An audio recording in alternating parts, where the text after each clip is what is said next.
Matarik na mga ahon, malubak na kalsada at malakas na ulan. Masayang adventure to. Let's go! Maganda ang panahon ngayon kaya naman sinimulan na namin ang aming pagpadyak papunta sa Ginyangan, Quezon. Makalipas lang ang 16 na kilometro ay narating namin ang bayan ng Lopez. Tuloy-tuloy lang kami sa aming pagpadyak hanggang sa marating ang bayan ng Calauag, Quezon. Mabilis ang aming takbuhan kaya naman narating namin agad ang bukana ng daan papasok ng Ginyangan, Quezon. Hingal agad. Papasok na kami ng Ginyangan, Quezon. Let's go! Mula dito ay bumungad ang sunod-sunod na mga ahon kaya naman kanya-kanyang pacing muna. Ilang kilometrong ahon din to na sobrang nagpahingal sa akin. Hingal. Haba. Haba ng ahon.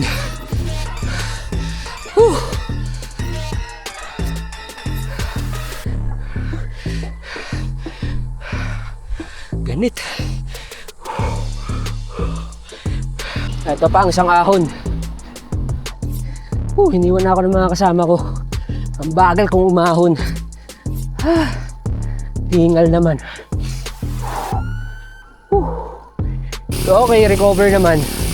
Nang makalampas sa Barangay Gapas ay mahabang lusong na to hanggang sa pagpasok sa unang budol na Barangay Santa Cruz. First time ko sa ruta na to, kaya naman inaobserbahan ko ang atake ng aking mga kasama.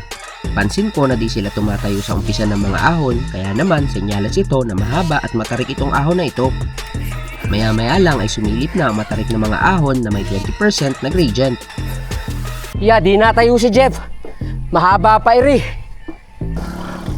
Mahaba. 20% ang gradient. Hingal sobra. Iwan na naman sa mga kasama ko. Mabuti na lang at may konting recover sa bandang gitna bago umahon sa pinakamatarik na bahagi ng Santa Cruz. Thank you. Ahon ulit. Patiisan lang talaga dahil sobrang ganit ng pagpedal sa mga ahon.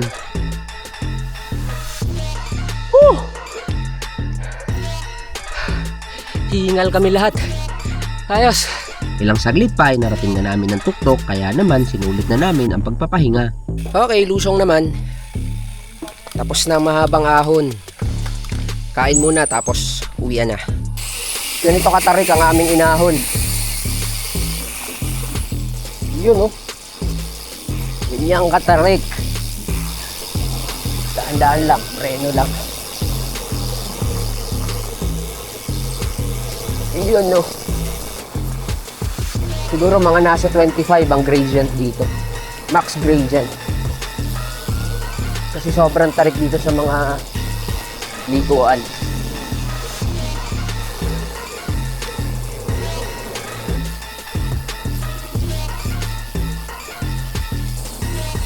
Wala pang 2 oras ang aming pagpadyak, kaya naman nagdesisyon na kami na tumawid mula Ginyangan hanggang Buena Vista, Quezon. Palengke. So usapan namin hanggang Ginyangan lang sana. Pero dahil sobrang aga naming nakarating ng Ginyangan, nag-decide na kami na pupunta kami ng Lopez. Diretso ng Buena Vista.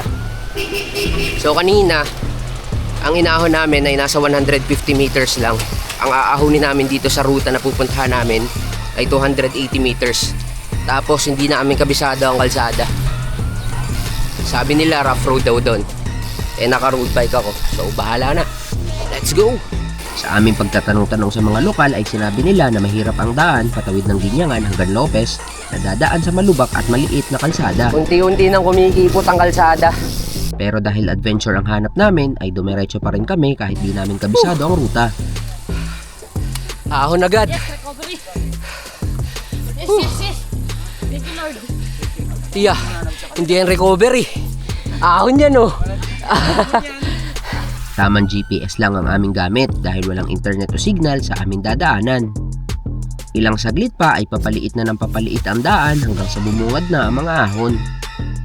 Mas mataas ang ahon dito kaysa sa Santa Cruz, kaya naman tamang pacing lang sa aming pagpadyak. Sunod-sunod ang mga ahon, kaya naman napasubo kami sa aming napagdesisyon ng adventure. Maya-maya pa ay unti-unti nang nauubos ang sementadong daan at bumungad na ang malubak na kalsada. Ay, aray ko po, buti tuyo. Mabuti na lang at naka 32C akong gulong, kaya naman di ko alintana ang lubak ng kalsada. Mabuti na lang naka 32C ako na gulong. Kung 28 o 25, iyak. Buhat ng bike. Oh, hindi ko gusto. Ultra gravel to. Ilang saglit pa ay mas tumindi ang lubak ng aming dinadaanan, kaya naman tinulak ko muna ang aking bike. Okay, tulak. Lalaki ang tipak. Baka maisahan. May pagkakataon kasi na dumudula sa mga lupa at malalaking bato ang aking gulong, kaya naman di na ako nakapagsapalaran na isagasa ang aking bisikleta. Oy, ayoko. Lakad tayo. Malalaki. Baka sumimplang. Baka tumama yung karbon. What? Yeah, nadulas sa'yo. Kaya ako'y natatakot. Mabuti na lang din na tuyo ang kalsada, kaya naman di maputik sa aming dinaraanan. Ilang ahon pa ay narating na namin ang tuktok ng bundok, kaya naman puro lusong na hanggang marating ang Berganya ng Lopez, Quezon. Experience gravel biking.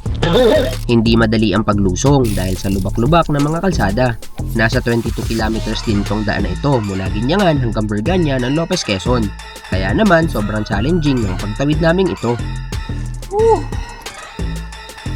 Sana hanggang highway na to. Highway na. Nasa highway na kami pagkatapos naming mamundok. Ayos. Nang marating ang main highway ay nagpatuloy na kami papunta sa Buena Vista, Quezon. Mula dito ay 17 kilometro to na may sunod-sunod na mga ahon. Kaya naman talagang nasubok ang aming mga ensayo sa ruta na ito. Malayo-layo pa Buena Vista. Tis-tis muna.